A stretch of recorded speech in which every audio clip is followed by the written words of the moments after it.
Otra célula característica del tejido óseo es el osteoclasto. Los osteoclastos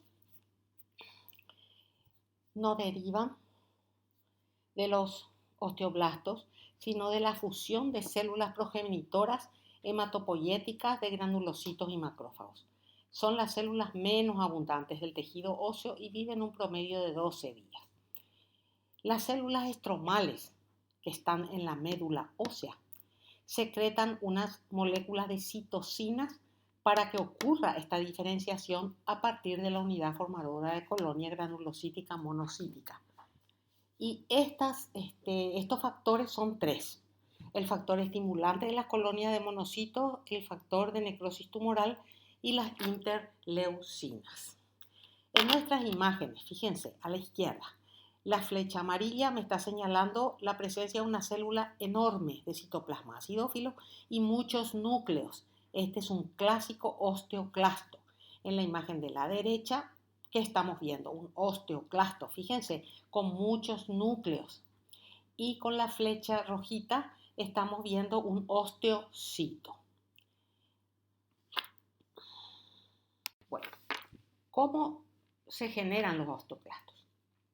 Acá tenemos un esquema del libro de ustedes que parece complicado, pero yo les voy a ir explicando parte por parte y para ustedes no va a ser difícil.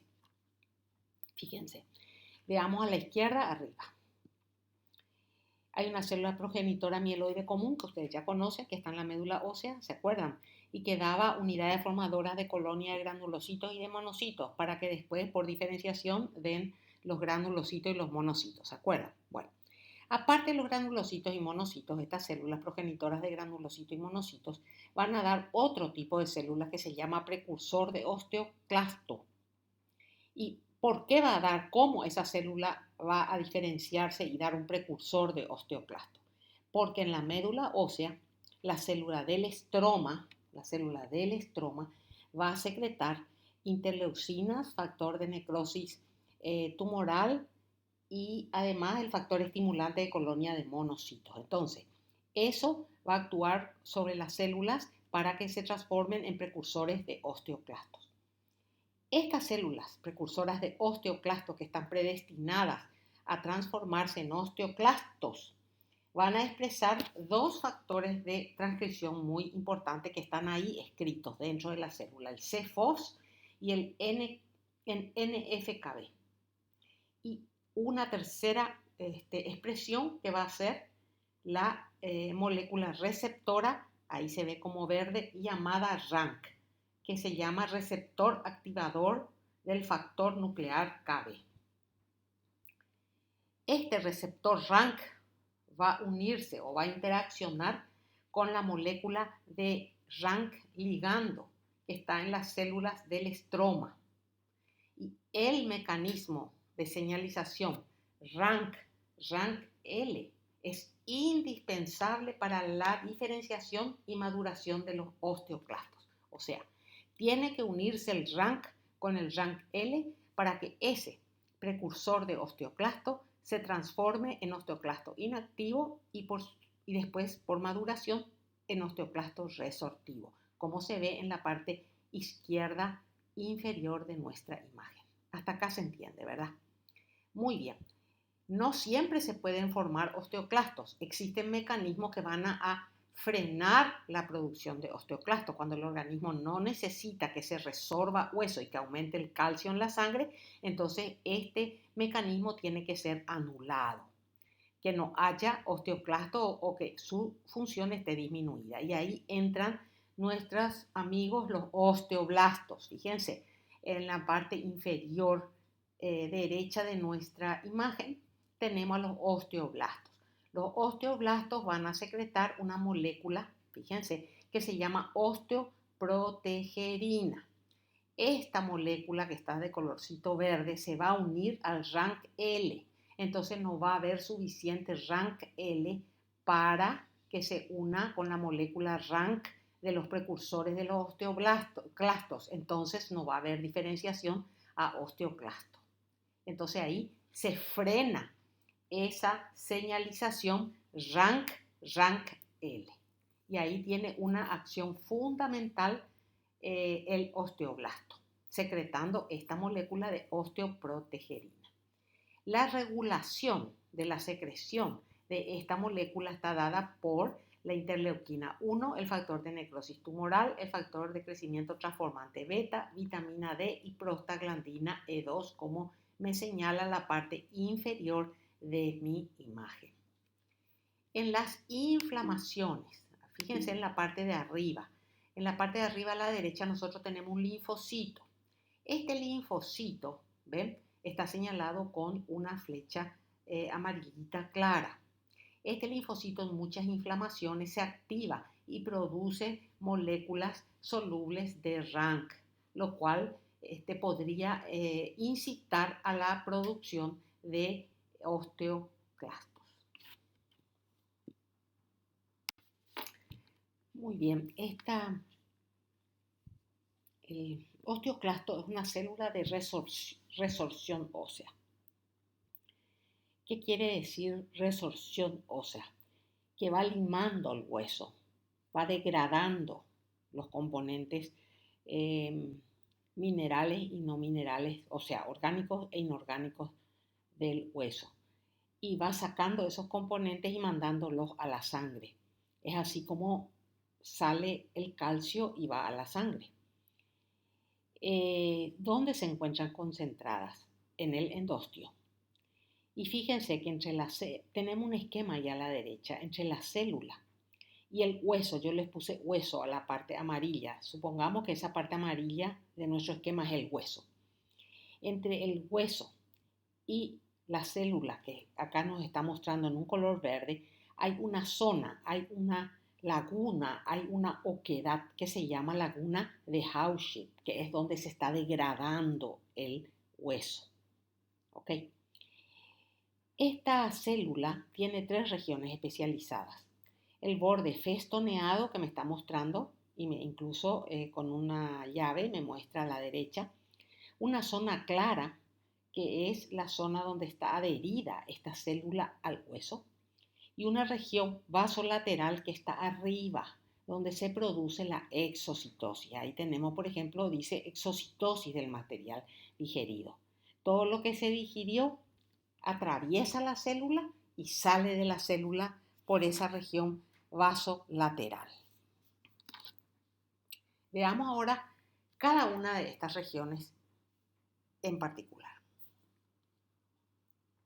Vamos a ver para qué sirve cada una de estas zonas que tiene el osteoclasto. En primer lugar, el borde festoneado, que se ve perfectamente bien ahí en contacto con el hueso. Son repliegues de la membrana plasmática que aumentan su superficie de intercambio. Sirve para la exocitosis de enzimas hidrolíticas y para la secreción de los protones. Además sirve para la endocitosis de los productos de degradación y detritos óseos. Después está una zona clara. Fíjense a los costados, una zona está señalada como zona clara, es una zona de sellado. Delimita la zona de resorción. Es una estructura anular que está constituida por filamentos de actina y rodeada por vinculina y por talina. Y la membrana plasmática en esta zona tiene moléculas de adhesión, célula matriz extracelular para un sello apretado. Hay varias clases de receptores integrínicos en esa zona.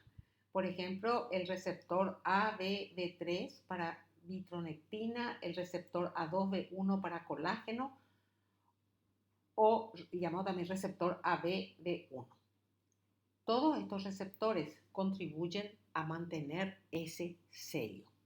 Y por último, nuestra flecha me está indicando la zona de arriba. Esa se llama zona vasolateral.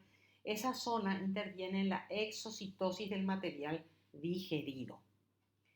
Las vesículas de transporte con material óseo degradado que sufrieron endocitosis a la altura del borde festoneado se fusionan acá con la membrana celular para liberar su contenido al exterior.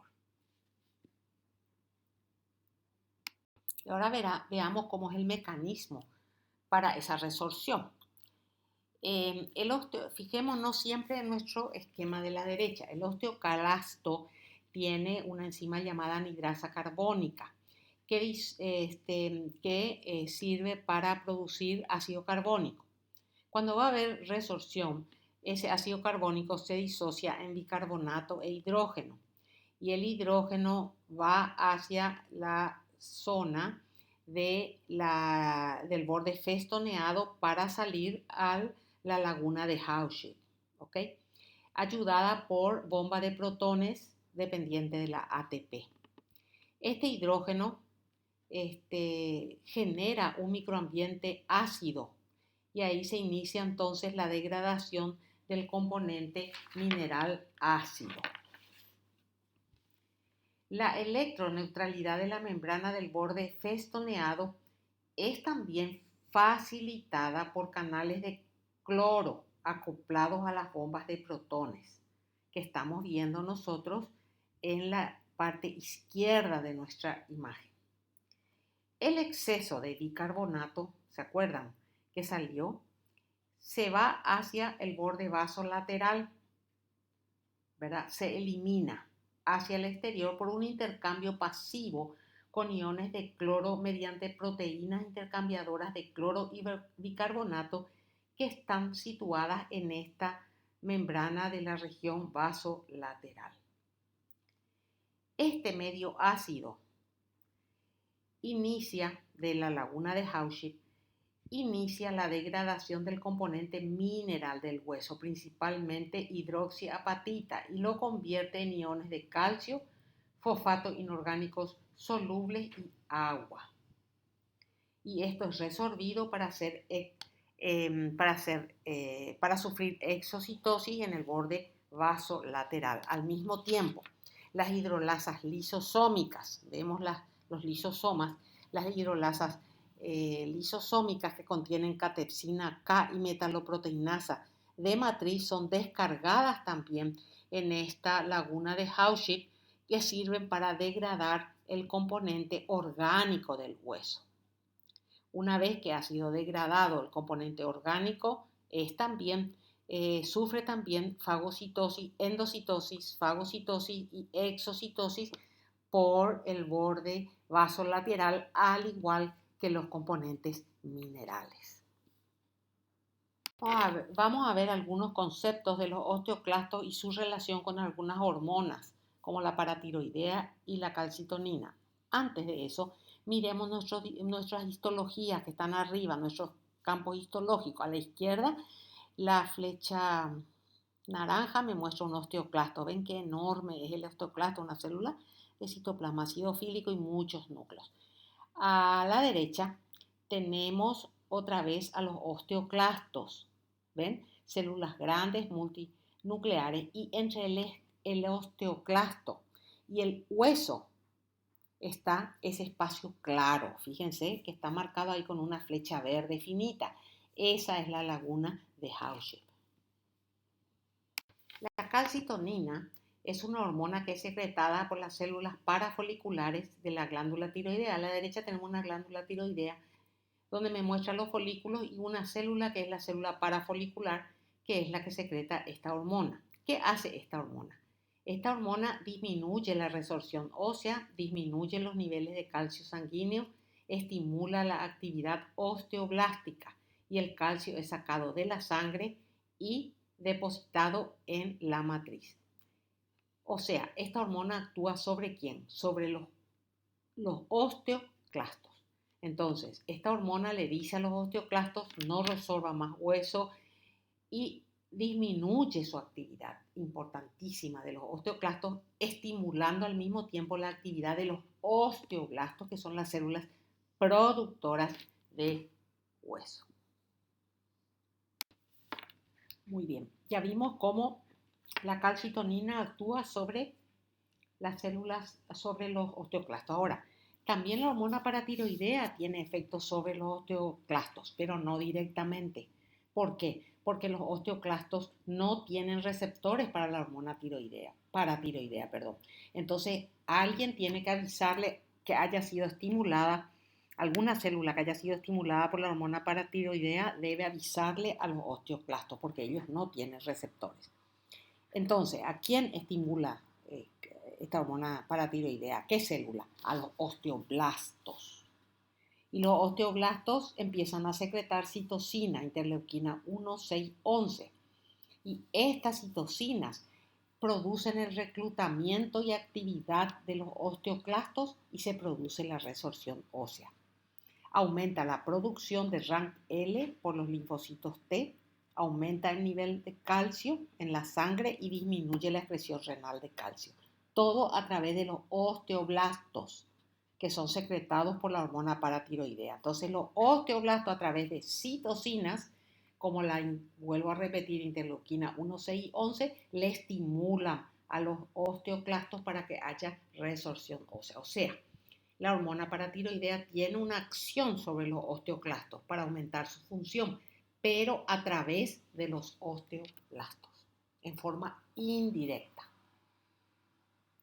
Todavía nos queda ver otra célula del tejido óseo, que son las células de revestimiento óseo que tenemos ahí en nuestro esquema, pintadas en color rosadito. Fíjense, pueden ser endósticas y periósticas. Vendrían a ser osteoblastos quiescentes.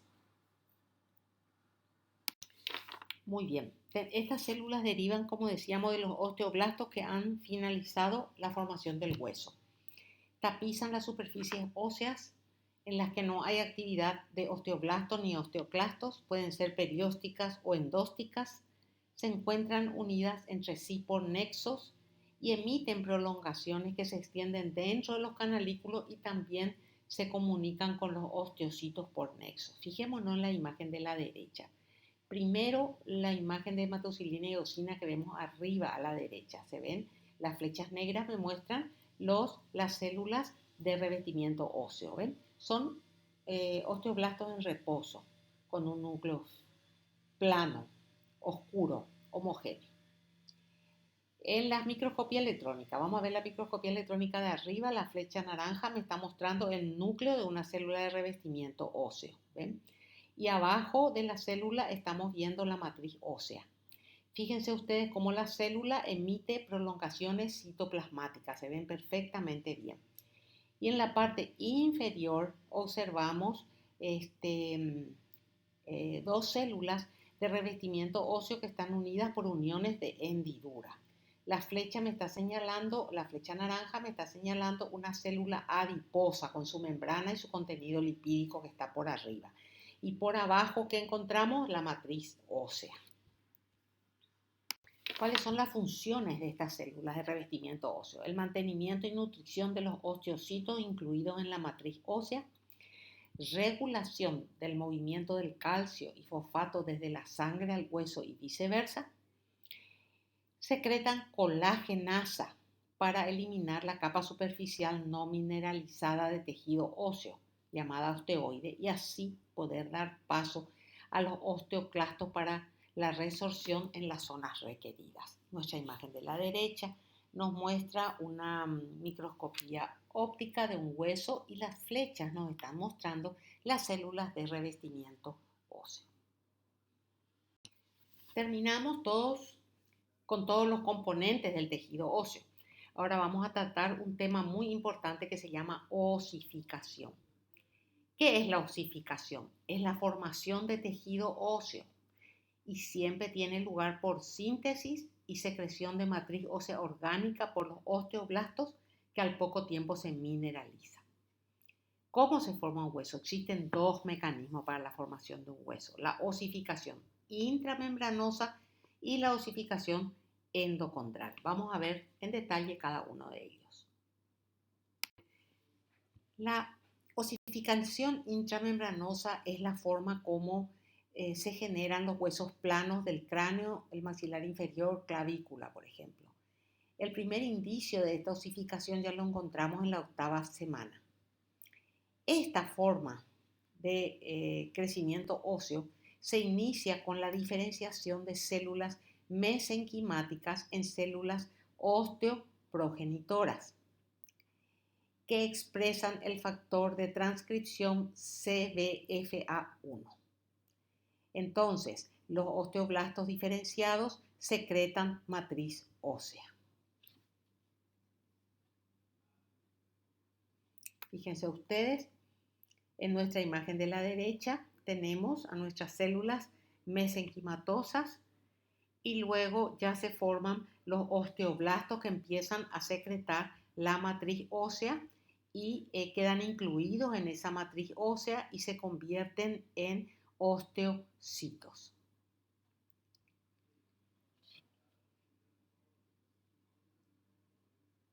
Empecemos con la osificación intramembranosa, que es la forma en que se forman los huesos planos del cráneo, el maxilar inferior y la clavícula. Sus primeros indicios de aparición están en la 8ª semana. Esta formación ósea se inicia ¿desde dónde? Con la diferenciación de células mesenquimáticas en células osteoprogenitoras que expresan el factor de transcripción CBFA1. Y estas células osteoprogenitoras se transforman en osteoblastos y estos osteoblastos empiezan a secretar matriz ósea, primero orgánica y luego esta se mineraliza. Eso es lo que más o menos nos está mostrando nuestro esquema de la derecha. Con el número 1 estamos viendo muchas células mesenquimatosas que se unen y forman lo que se llama una membrana, por eso esta osificación se llama intramembranosa. Estas células se transforman entonces en osteoblastos, que los estamos viendo en la imagen del medio con el número 2 y tenemos entonces la matriz, o empiezan a secretar la matriz ósea osteoide, ¿verdad? Luego esa matriz ósea se calcifica y entonces los osteoblastos secretores quedan incluidos en esa matriz ósea y se transforman en osteocitos. Además, de células indiferenciadas mesenquimáticas, hay también una diferenciación para la aparición de los osteoclastos que se van a adherir a estas espículas óseas. Fíjense ustedes estas dos imágenes histológicas. La de la izquierda vemos muchas células mesenquimáticas estrelladas, pero hay un acúmulo de células. Fíjense, este acúmulo de células está señalado con la flecha celeste. Estas ya son osteoblastos. Ya se formaron, ya se diferenciaron los osteoblastos y están empezando a producir material óseo osteoide ahí en el medio en color rosado claro. A la derecha tenemos otro corte histológico donde nos muestra ya una pequeña espícula ósea plana. ¿Y qué vemos? Con la flecha verde es la espícula, con la flecha amarilla son los osteoblastos que están produciendo ese material osteoide y que se está calcificando, y con la flecha negra estamos viendo el osteocito. Seguimos viendo imágenes de osificación intramembranosa. A la izquierda la flecha celeste nos está mostrando espículas óseas, ¿ven? Que tienen por fuera osteoclastos y también tienen osteoblastos y por dentro ya están posicionados los osteocitos. Lo mismo en la imagen de la derecha. Tenemos las espículas óseas y las flechas verdes nos están mostrando los osteoblastos. La flecha celeste nos está mostrando un osteocito y a la derecha con la flecha naranja estamos viendo un acúmulo muy grande de células mesenquimatosas que serán las responsables de la formación del periósteo. Muy bien, continuando, como dijimos, los osteoblastos secretaban matriz osteoide, esa matriz osteoide se calcificaba y esos osteoblastos quedaban incluidos en esa matriz calcificada transformándose en osteocitos. En nuestra imagen, el número 3 nos está indicando los osteocitos. Al mismo tiempo que esto ocurre, más cantidad de células mesenquimáticas, que ahí por ejemplo tenemos señaladas con la flecha naranja, más células se transforman en más células osteoprogenitoras que se adosan a las espículas formadas y se convierten en osteoblastos. Entonces, estos osteoblastos siguen produciendo más hueso y se añade nuevo hueso en la superficie de esas espículas primarias. Eso se llama crecimiento por aposición y ahí se forma la compacta primitiva. El resultado de todo esto va a ser un tejido óseo primitivo con una membrana de mesénquima alrededor condensada que más tarde será el periósteo. Ahora tenemos la osificación endocondral, otro tipo de osificación que es el camino por el cual se forman los huesos largos y se forman sobre un modelo preformado de cartílago hialino. Acuérdense que en la osificación intramembranosa no había cartílago. Acá sí primero se forma un cartílago.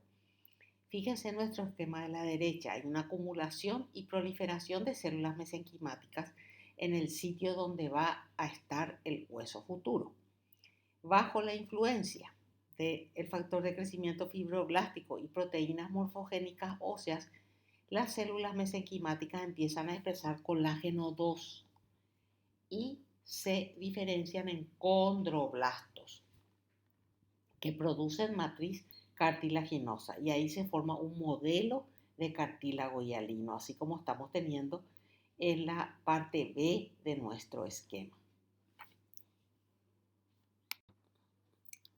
Ahora tenemos la osificación endocondral, otro tipo de osificación que es el camino por el cual se forman los huesos largos y se forman sobre un modelo preformado de cartílago hialino. Acuérdense que en la osificación intramembranosa no había cartílago.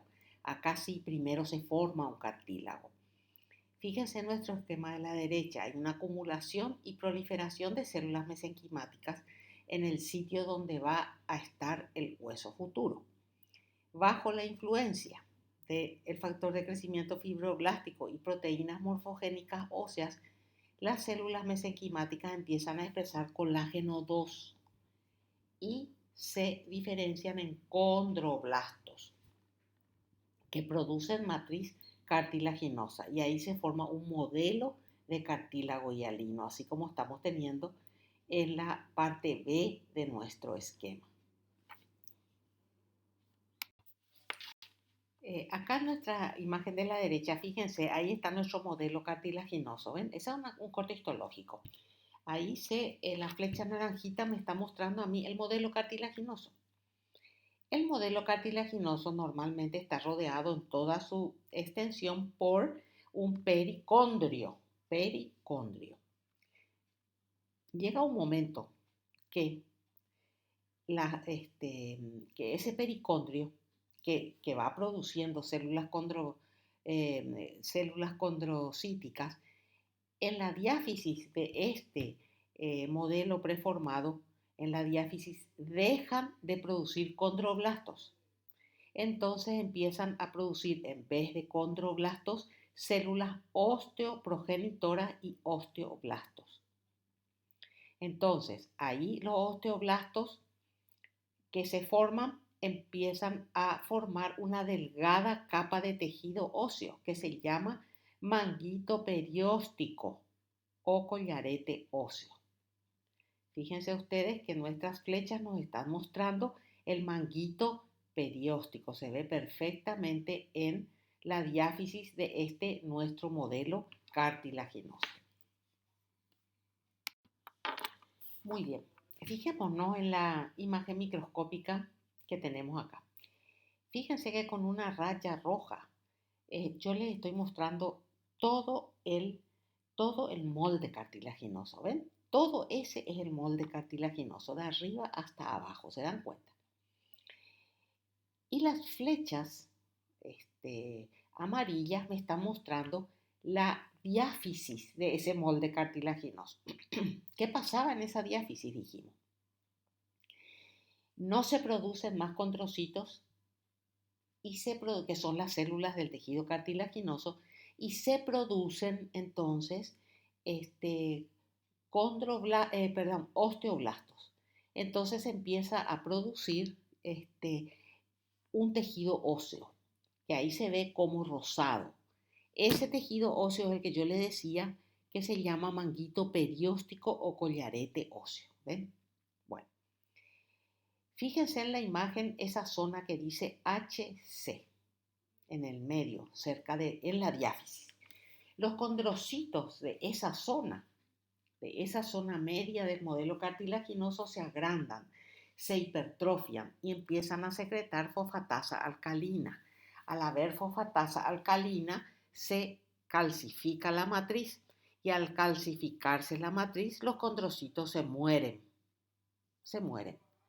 Y entonces, ¿qué queda ahí? Espículas de cartílago muerto calcificado. Fíjense dónde está la letra C arriba y abajo. Ahí todavía hay cartílago.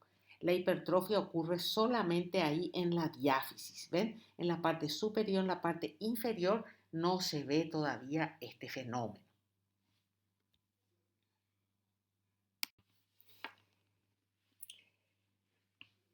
Miremos de vuelta primero nuestra imagen. Esta es la imagen de la zona de la diáfisis, donde tenemos, ¿se acuerdan? El manguito perióstico. Acá el manguito perióstico está señalado con la flecha de color azul. Y el cartílago hipertrofiado de la diáfisis de ese modelo cartilaginoso está señalado con las células cartilaginosas o condrocitos hipertrofiados están señalados con la flecha roja. Fíjense ustedes que hay una flecha amarilla. ¿Qué me está mostrando esta flecha amarilla? Me está mostrando que hay una discontinuidad, como una perforación de ese mi manguito perióstico. ¿Ven? Y sí, eso es lo que ocurre. Un brote de mesénquima, el mesénquima está afuera, está a la derecha, de mesénquima vascularizado con actividad osteoclástica perfora mi manguito e invade los espacios de la matriz cartilaginosa. ¿Qué viene con ese brote de mesénquima? Trae células mesenquimatosas que se diferenciarán en la médula ósea, que también tiene que haber en esa zona. Además, detrás de eso vienen brotes vasculares invasores que van a servir para la vascularización de ese futuro hueso. En estas dos hermosas imágenes volvemos a ver la zona diafisaria de este cartílago donde está la hipertrofia de los condrocitos. A la izquierda se ve dentro de un círculo, ¿ven? La zona de los condrocitos hipertróficos. Además, tenemos en la imagen de la derecha y señalado con la flecha negra el manguito perióstico. Se observa perfectamente bien. También se observa muy bien el manguito perióstico en la imagen de la izquierda. Muy bien. Cuando todo esto ocurre,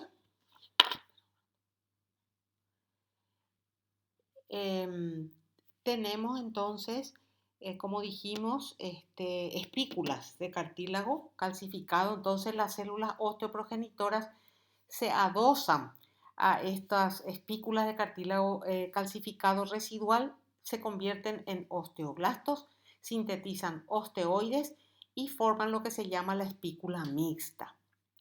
El componente óseo de la espícula continúa con su crecimiento aposicional y los osteoclastos inician la resorción del complejo cartílago-hueso para ir formando la cavidad medular.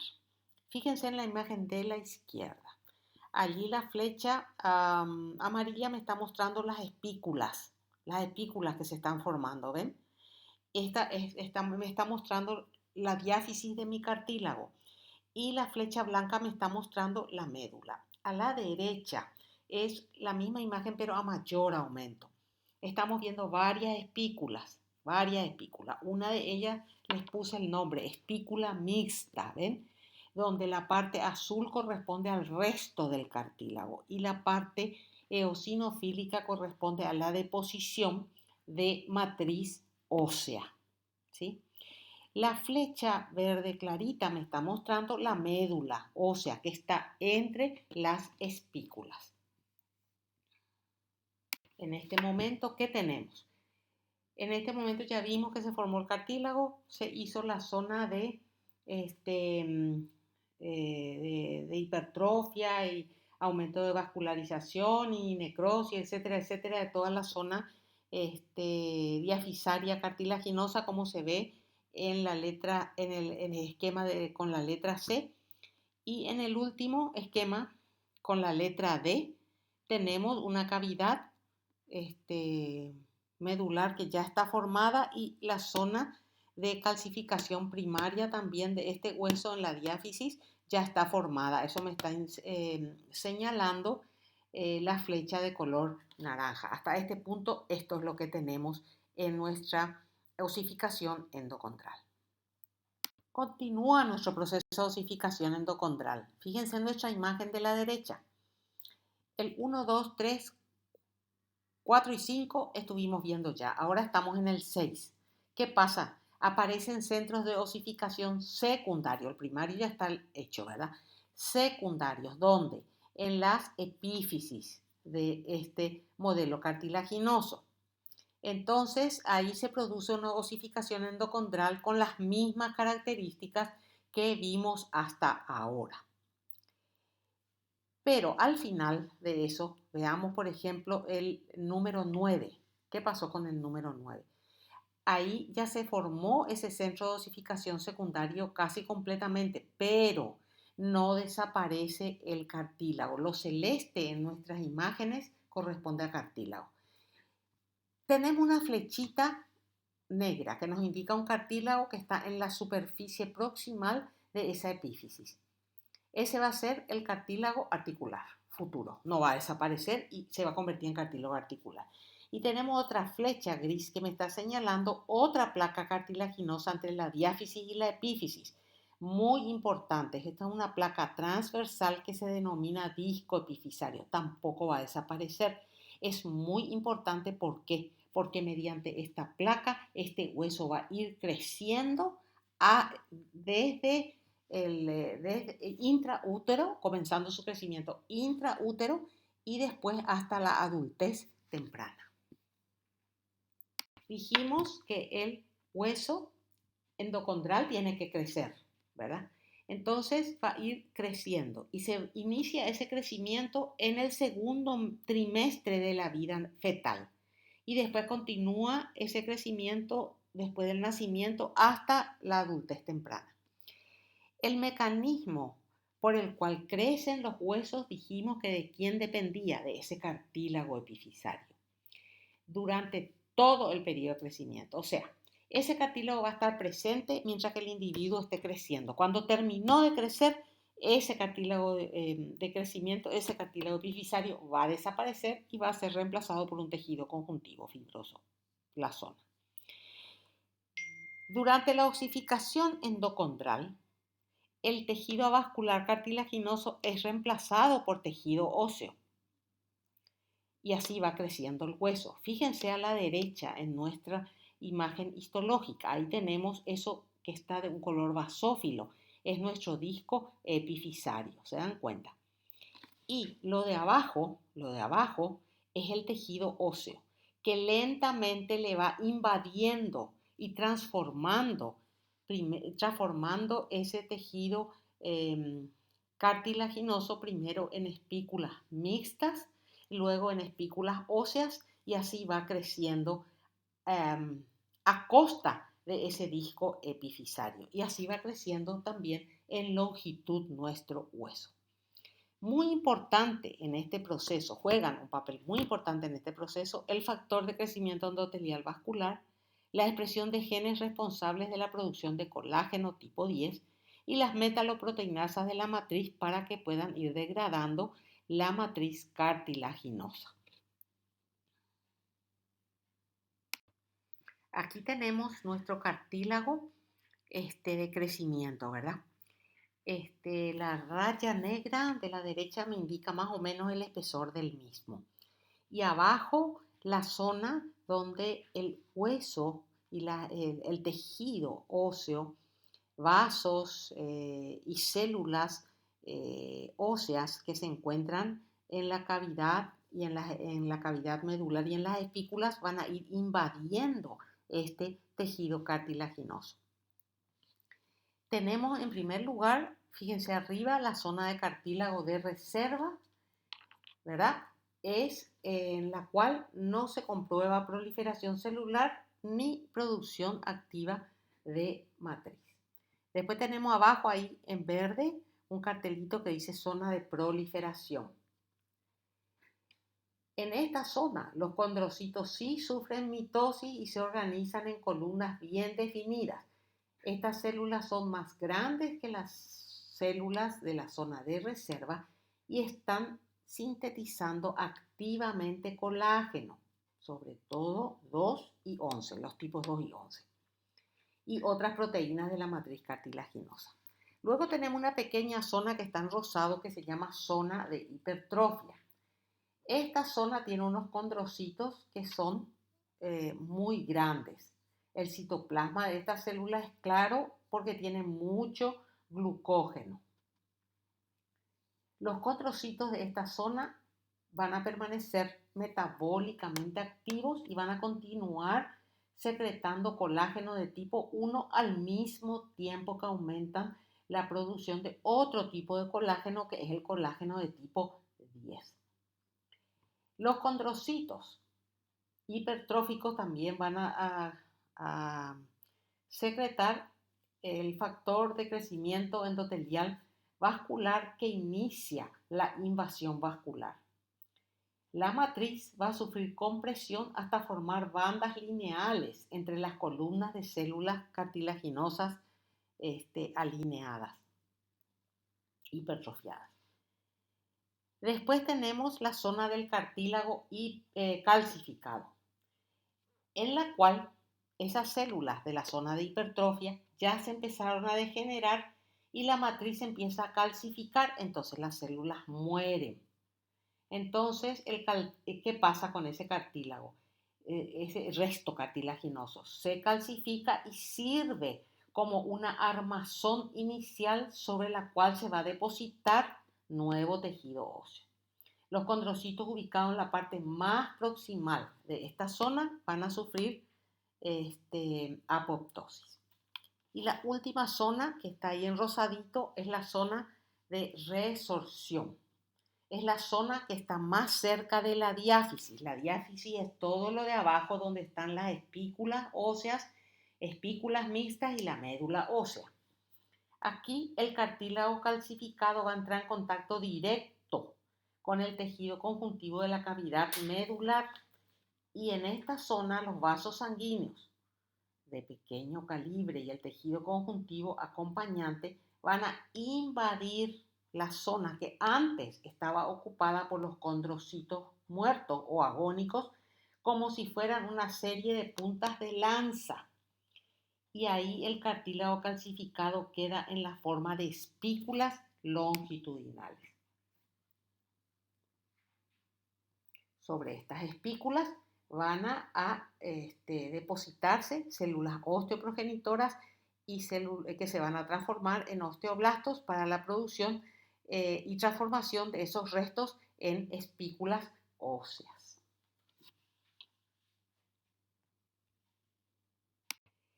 ¿Qué es la modelación ósea?